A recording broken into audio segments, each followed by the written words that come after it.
In this lesson, we're going to be looking at tone, or the author's attitude, and how to identify that in a poem. So you're going to be looking for three things: diction and connotation, figurative language, and imagery. So I'm going to break those three down so you can better understand what you're looking for. Diction means word choice, and you should know that words can be positive, negative, or neutral. That's the connotation of the word, or the emotions associated with the word. If the majority of the words are negative, the tone is going to be negative. And if the majority of the words are positive, the tone is going to be positive. Figurative language is the next thing you look for, specifically similes, metaphors, personification, hyperbole. Those are going to create a lot of imagery. Other types of figurative language will do that as well, but the similes, metaphors, personification, hyperbole are the ones that are most common. What image does the figurative language create? What does it suggest, and how does it relate to the poem as a whole? So you want to ask yourself those questions after you've identified the figurative language to help you identify the tone. The last thing is imagery, which is sensory language. It's language that appeals to the five senses: taste, touch, sight, sound, and smell. And then look at that imagery, and again, is it positive or negative? So after you've identified those three things, then you want to work on trying to describe the tone. So, like we talked about, tone can be negative, positive, or neutral.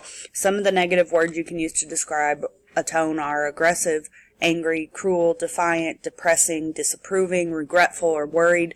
Positive words: optimistic, loving, joyful, enthusiastic, and happy. More neutral words are sarcastic, nostalgic, lighthearted, intense, humble, or ironic. And then those can also be positive or negative, but you got to take into account the context of the poem.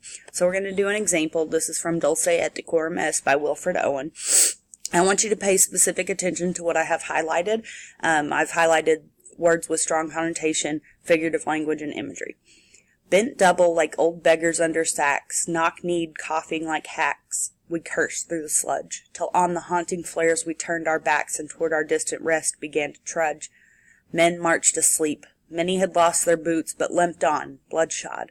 All went lame, all blind, drunk with fatigue, deaf even to the hoots of gas shells dropping softly behind. Gas, gas, quick, boys! An ecstasy of fumbling, fitting the clumsy helmets just in time, but someone still was yelling out and stumbling and floundering like a man in fire or lime. Dim through the misty panes and thick green light, as under a green sea I saw him drowning. In all my dreams before my helpless sight he plunges at me, guttering, choking, drowning. If in some smothering dreams you too could pace behind the wagon that we flung him in, and watch the white eyes writhing in his face, his hanging face like a devil sick of sin, if you could hear at every jolt the blood come gargling from his froth-corrupted lungs, obscene as cancer, bitter as the cut of vile, incurable sores on innocent tongues, my friend, you would not tell with such high zest to children ardent for some desperate glory the old lie, Dulce et decorum est pro patria mori. So if you look back at what I have highlighted, you see a lot of really negative imagery, like old beggars under sacks, bloodshot, drunk with fatigue, clumsy helmets. Dim and misty help set that mood. The one that stands out most to me is the guttering, choking, and drowning. So this is a poem about World War I, and then he's really describing the harsh realities associated with the battles in World War I and the chemical warfare that was going on with the gas shells. So looking at all that and taking into account everything I've highlighted, I would describe this poem as pleading. He's pleading for adults not to tell children this old lie, Dulce et decorum est pro patria mori, which is roughly translated as "it is sweet to die for your country." He's going against that. He's saying it is not sweet to die for your country. So that's the pleading tone of it. I also think there's a tone of anger and fear almost that people are going to have to continue suffering through this.